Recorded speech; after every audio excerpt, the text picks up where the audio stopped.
지루함에서 힘을 찾다. 안녕하세요. 제 이야기를 들어보세요. 지루함에 대해 말씀드리고 싶습니다. 제가 젊었을 때인 60년대에는 지금처럼 기술이 발달하지 않았어요. 지루할 때 뭘 했냐고요? 우리 집 마루에 앉아서 새들을 보고 구름을 보고 거리의 움직임을 지켜보곤 했죠. 처음에는 정말 따분했어요. 하지만 시간이 지나면서 그 순간들이 얼마나 소중한지 깨달았답니다. 마치 어제 일처럼 생생해요. 어느 일요일 오후 할 일 없이 앉아있다가 지붕의 누수 문제를 어떻게 해결할지 고민하기 시작했어요. 그때 좋은 생각이 떠올랐죠. 옆집 김민수 씨가 준 오래된 기와를 사용하면 되겠다는 생각이 들었어요. 때로는 해결책이 바로 코앞에 있는데 우리는 생각이 무르익을 시간이 필요한 거예요. 요즘 제 손주들을 보면 항상 휴대폰만 보고 있어요. 그걸 좀 그만하라고 하면 지루하다고 불평해요. 그럴 때마다 이렇게 말해요. 잘 됐네. 그게 바로 네가 필요한 거야. 지루함 속에서 우리는 자신과 대화하는 법을 배우게 되죠. 마치 머릿속을 청소하는 것과 같아요. 제 텃밭을 예로 들어볼까요? 가끔 거기 앉아서 식물들이 자라는 걸 보기만 할 때가 있어요. 제 며느리 윤미경은 제가 마치 동상 같다고 농담하곤 하죠.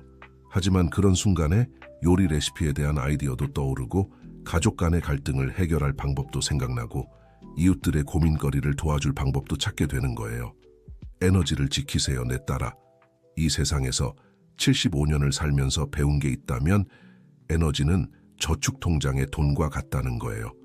잘 모아둬야 해요. 젊었을 때는 모든 사람의 관심을 끌고 모든 문제를 해결하고 하루 종일 무거운 이야기를 들으려고 했죠. 결과가 어땠을까요? 항상 피곤하고 스트레스 받고 두통에 시달렸어요. 우리 옆집 박순자 할머니 82세가 저에게 귀중한 교훈을 주셨어요. 정구진 씨, 우리가 거리에 가로등도 아닌데 모든 곳을 밝힐 순 없잖아요. 그 말씀이 맞았어요. 어떤 사람들은 마치 구멍난 양동이 같아서 아무리 관심을 부어도 결코 충분하지 않다는 걸 깨달았죠. 요즘은 누군가 문제를 이야기하러 오면 먼저 이렇게 물어봐요. 그래서 해결하기 위해 뭘 해봤나요? 만약 그저 부정적인 감정만 쏟아내려 한다면 정중히 제 화초에 물을 줘야 한다거나 뜨개질을 해야 한다고 말해요. 이건 무례한 게 아니라 자신을 돌보는 거예요. 제 나이가 되니 에너지를 어디에 쓸지 잘 선택하게 됐어요. 손주들에게 집에서 만든 빵 만드는 법을 가르치거나 제 젊은 시절 이야기를 들려주는 데 시간을 쓰는 게 좋아요. 아니면 공원에서 하는 윷놀이 모임에서 웃고 떠들다 보면 마음이 한결 가벼워져요. 걱정은 쓸모없어요. 아이고, 잠 못 이루게 한 게 있다면 바로 걱정이었어요. 돈 걱정, 자식 걱정, 건강 걱정, 미래 걱정. 연금 문제로 일주일 내내 잠도 제대로 못 잔 적이 있었는데 그때 깨달았어요. 그 모든 걱정이 아무런 도움도 되지 않았다는 걸요. 어머니께서 항상 하시던 말씀이 생각나요. 아들아, 걱정은 흔들의자와 같아. 바쁘게 만들지만 어디로도 데려가지 않는단다. 그때는 잘 이해가 안 됐지만 이제는 완전히 이해가 돼요. 제 막내딸 서연이가 다른 지역으로 이사 간다고 했을 때 며칠 동안 걱정으로 속을 썩였어요. 그러다 문득 생각했죠. 미리 걱정하며 고통받는 대신 뭔가 유용한 일을 할 수 없을까? 그래서 이사 계획을 돕기 시작했어요. 필요할 만한 연락처 목록도 만들고 간단한 요리법도 가르쳐줬죠. 걱정만 하던 때보다 훨씬 긍정적인 경험이 됐어요. 수면의 가치. 여러분, 이 많은 세월을 살아보니 확실히 말할 수 있어요. 잠은 황금과 같아요. 젊었을 때는 잠자는 게 시간 낭비라고 생각했죠. 죽어서 자면 되지라고 말하곤 했어요. 얼마나 어리석었나요? 우리 몸은 오래된 재봉틀과 같아요. 관리와 휴식이 필요하죠. 공장에서 야간 근무할 때가 생각나요. 시간을 아낄 수 있다고 생각했는데 사실은 건강을 갉아먹고 있었던 거예요. 쉽게 짜증내고 물건을 자주 잊어버리고 혈압까지 올라갔죠. 보건소의 이미영 간호사가 한 번은 호되게 혼내줬어요. 전구진 씨, 여기 일찍 오시고 싶으세요? 이제는 제 신성한 일과가 있어요. 저녁 뉴스를 보고 나면 잠자리 준비를 시작해요. 캐모마일 차를 마시고 낱말 퍼즐도 풀고 밤 10시면 침대에 들어가요. 아침 일찍 해 뜨면 일어나는데 기분이 정말 좋아요. 손주들은 제가 닭처럼 산다고 농담하죠. 하지만 잠을 잘 지키기 시작하면서 기억력 문제도 좋아졌어요. 얼마 전에 불면증으로 고생하는 제 친구 박종호와 이야기를 나눴어요. 자네, 잠들기 전에 그런 무거운 뉴스를 보고 어떻게 잘 잠들 수 있겠나 라고 말해줬죠. 제가 하는 것처럼 하라고 조언했어요. 잠들기 1시간 전에는 TV를 끄고 조용한 음악, 옛날 민요 같은 을 틀어놓고 천천히 이완하는 거예요. 과정에 집중하기, 이건 제 텃밭을 가꾸면서 배운 교훈이에요. 처음 시작했을 때는 모든 채소와 야채가 금방 자라길 바랐죠. 매일 자랐나 확인하면서 조바심을 냈어요. 하늘나라에 계신 제 아내는 항상 말했죠. 우진 씨, 식물은 당겨서 자라는 게 아니에요. 시간이 지나면서 각각의 단계를 즐기는 법을 배웠어요. 첫 새싹이 땅을 뚫고 나오는 기쁨, 매일 정해진 시간에 물을 주는 정성, 주변의 잡초를 뽑는 만족감. 이제는 알아요. 비결은 익은 토마토만 바라보는 게 아니라 흙을 돌보고 적절한 파종 시기를 이해하고 인내심을 갖는 거예요. 제 손자 민준이가 기타를 배우는 것과 비슷해요. 처음부터 어려운 곡을 치고 싶어 했죠. 얘야, 먼저 기타와 친구가 되어야 해. 각 줄을 알아가고 손가락을 천천히 훈련시켜야지 라고 말해줬어요. 이제 그 아이도 기본 연습 하나하나가 큰 목표를 향한 발걸음이라는 걸 이해했어요. 인생도 마찬가지예요. 과정을 즐기는 법을 배워야 해요. 젊었을 때는 내 집 마련하는 것만 생각했죠. 15년 동안 대출금을 갚고 한 푼 한 푼 모았어요. 그런데 지금 생각해보면 그 힘들었던 시절이 그립네요. 매달 대출금을 갚을 때마다 작은 승리였고, 새 가구를 살 수 있을 때, 벽을 새로 칠할 때마다 축제 같았어요. 비결은 매일을 작은 승리로 만드는 거예요.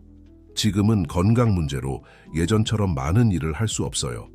하지만 아침에 일어나서 15분 산책을 할 수 있는 것, 직접 커피를 만들 수 있는 것, 침대를 정리할 수 있는 것, 하나하나가 다 기쁨이에요.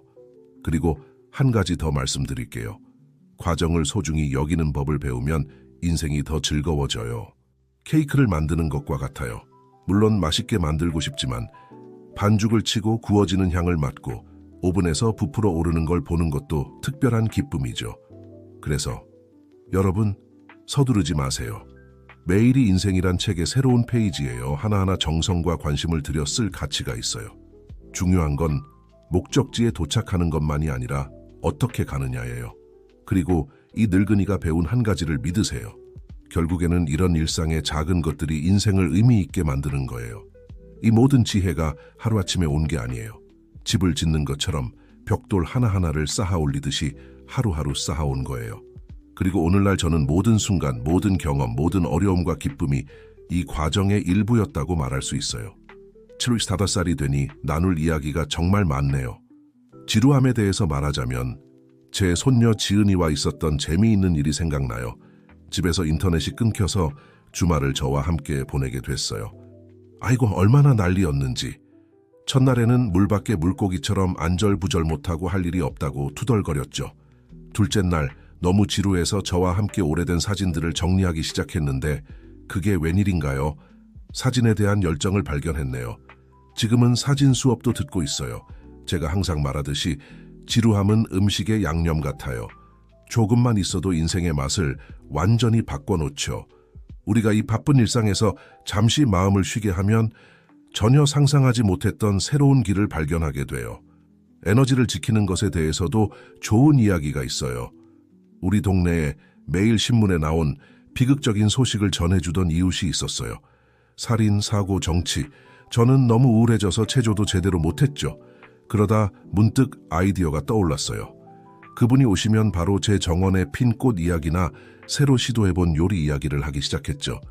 그랬더니 그분도 주제를 바꾸기 시작하더라고요. 이제는 좋은 이야기를 나누고 둘 다 마음이 한결 가벼워졌어요. 걱정에 대해 말하자면 제 친구 최상철 씨가 생각나네요. 그는 항상 집에 도둑이 들까봐 걱정했어요. 철창도 달고 전기 울타리도 설치하고 CCTV도 달고 경보기까지 돈을 엄청 썼죠. 결국 어떻게 됐는지 아세요? 창문에 자물쇠를 하나 더 달려다가 사다리에서 미끄러져서 한 달 동안 병상에 누워 있었어요. 속담처럼 됐죠. 걱정은 내일을 막지 못하고 오늘만 망칠 뿐이다. 수면에 대해서는 나이가 들면서 좋은 방법들을 터득했어요. 잠이 안 올 때는 침대에서 뒤척이지 않고 일어나서 은은한 불빛 아래서 뜨개질을 해요. 바늘을 반복적으로 움직이다 보면 마음이 차분해지고 어느새 하품이 나오죠. 점심 식사 후에 낮잠 20분만 자도 기적 같아요. 마치 인생의 시계의 태엽을 감는 것 같죠. 얼마 전에는 제 증손녀에게 빵 만드는 법을 가르쳐주고 있었어요. 모든 단계를 건너뛰고 바로 오븐에 넣고 싶어 했죠. 그래서 이렇게 설명해줬어요. 우리 꽃님아, 빵 만들기는 인생과 같아. 인내심이 필요해. 먼저 재료를 정성스럽게 섞고 천천히 반죽을 치고 부풀어 오르기를 기다려야 해. 모든 단계가 다 중요하단다. 나중에 노릇노릇하고 향긋한 빵이 오븐에서 나왔을 때 제가 무슨 말을 하려 했는지 완전히 이해했죠. 인생이 우리를 가르치고 있죠. 그렇지 않나요? 얼굴의 주름 하나하나가 이야기이고 하얀 머리카락 한 올 한 올이 배운 교훈이에요. 가장 아름다운 건 이 지혜를 다음 세대에게 전달하고 젊은이들이 모든 것을 서두를 필요가 없다는 걸 이해하게 되는 거예요. 그래서 사랑하는 여러분, 천천히 가요. 인생은 100m 달리기가 아니라 긴 산책이에요. 뛰어야 할 때도 있고 멈춰야 할 때도 있고 때로는 몇 걸음 뒤로 가야 할 때도 있죠. 중요한 건 지혜롭게 우리의 시간과 에너지를 존중하면서 무엇보다 여정의 매 순간을 즐기며 앞으로 나아가는 거예요. 옛말에도 있죠. 급할수록 돌아가라. 그리고 이 많은 세월을 살아보니 덧붙이고 싶어요. 서두름은 행복의 적이기도 해요. 행복은 바로 이런 소소한 순간에 있거든요. 바람을 느끼고 새소리를 듣고 가족과 함께 웃고 정성스레 커피 한 잔을 내리는 그런 순간들이요. 그렇게 우리는 살아가고 배워가요. 하루하루 경험 하나하나 인내심과 지혜로 우리의 이야기를 만들어가는 거죠. 결국 얼마나 오래 사느냐가 아니라 어떻게 사느냐가 모든 차이를 만드니까요. 이 모든 주제들에 대해 한 가지 더 중요한 것을 배웠어요. 이 모든 것들이 일상생활에서 어떻게 연결되는지에 관한 거예요. 최근에 있었던 일을 들려드릴게요. 지난달에 제 딸이 카카오톡이란 걸 배우라고 고집했어요. 처음엔 저항했죠. 이 나이에 그걸 왜 배워야 하나. 하지만 딸아이가 이렇게 하면 손주들을 더 자주 볼 수 있다고 설득했어요. 첫 며칠은 정말 혼란스러웠어요. 메시지가 올 때마다 긴장되고 모든 메시지에 바로 답장하려고 했죠. 제대로 잠도 못 잤어요. 모두에게 답장했는지 걱정되어서요. 에너지가 바닥났죠. 그러다가 제가 이 세월 동안 배운 걸 모두 적용하기로 했어요. 먼저 천천히 배우는 과정의 지루함을 받아들였어요. 짜증내는 대신 매일 조금씩 연습하기 시작했죠. 모르는 게 있으면 핸드폰을 내려놓고 제 화초들을 돌보러 갔어요. 나중에 마음이 편안해졌을 때 다시 돌아왔고요. 그러다가 에너지를 지켜야 한다는 걸 깨달았어요. 제 나름의 규칙을 만들었죠. 아침 식사 후와 저녁 뉴스 전에만 메시지를 확인해요. 하루 종일 화면만 들여다보지 않기로 했어요. 그랬더니 정말 잘 되더라고요. 배우는데 시간이 걸린다고 걱정하지 않기로 했어요. 제 손녀 민지가 말했죠. 할아버지, 사람마다 자기만의 속도가 있잖아요. 그 말이 맞았어요. 이제는 가족 단체 채팅방에도 참여하고 제 텃밭 사진도 보내고 증손주들 영상도 봐요. 하지만 모두 서두르지 않고 불안해하지 않으면서요. 수면은 여전히 신성하게 지켰어요. 저녁 8시 이후에는 핸드폰을 침실 근처에도 두지 않아요. 제 루틴을 만들었죠. 차 한 잔, 기도, 그리고 편안한 밤잠. 기술은 좋지만 우리 삶을 지배하게 해서는 안 되니까요. 그리고 가장 중요한 건 과정에 집중했어요. 메시지 하나를 보내는 법을 배울 때마다 작은 승리예요. 이모티콘 하나를 보내는 법을 배울 때마다 손주들이 말하는 그 이모지라는 거요. 기쁨이 되죠. 전문가가 될 필요는 없어요. 그저 제 방식대로, 제 속도로 이 새로운 배움을 즐기면 되는 거예요. 얼마 전에 윷놀이 모임 친구들과 이런 이야기를 나눴어요. 12살의 김영호 씨가 정말 멋진 말을 했죠. 인생은 조각보와 같아요. 각각의 조각이 자기만의 색깔과 이야기를 가지고 있고 모두 모이면 아름다운 작품이 되는 거죠. 그리고 이렇게 여러분과 나눈 모든 교훈들을 바라보는 제 방식이에요. 지루함, 에너지, 걱정들, 수면, 그리고 과정. 이 모든 것이 모여서 우리의 이야기를 만들어요. 매일이 이 조각보의 새로운 조각을 꿰매는 기회예요. 그래서 사랑하는 여러분, 우리는 살아가고 배워가요. 서두르지 말고 부담 갖지 말고 하지만 많은 사랑과 지혜를 담아서요. 모든 나이에는 그만의 아름다움이 있고 모든 순간에는 그만의 교훈이 있으며 모든 경험은 우리를 내면적으로 더 풍요롭게 만들어주니까요.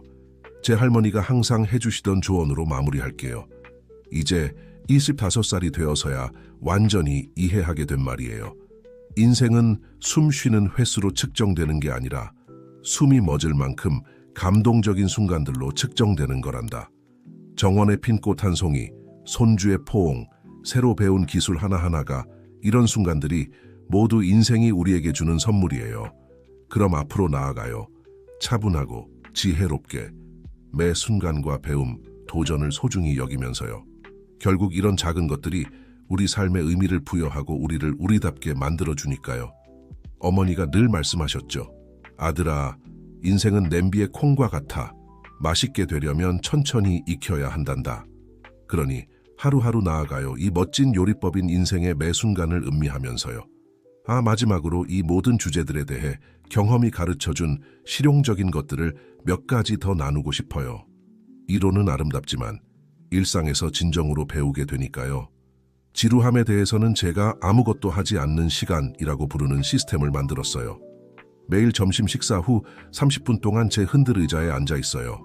핸드폰도 없고 TV도 켜지 않고 아무것도 하지 않아요. 처음에는 가족들이 제가 노망났다고 생각했죠. 아버지, 괜찮으세요? 하지만 나중에는 제가 더 활기차고 새로운 아이디어를 가지고 돌아오는 걸 보게 됐어요. 한 번은 이런 창의적인 지루함의 순간에 계란 상자를 이용해 약을 정리하는 새로운 방법을 발명했어요. 각 칸을 시간대별로 다른 색으로 칠했죠.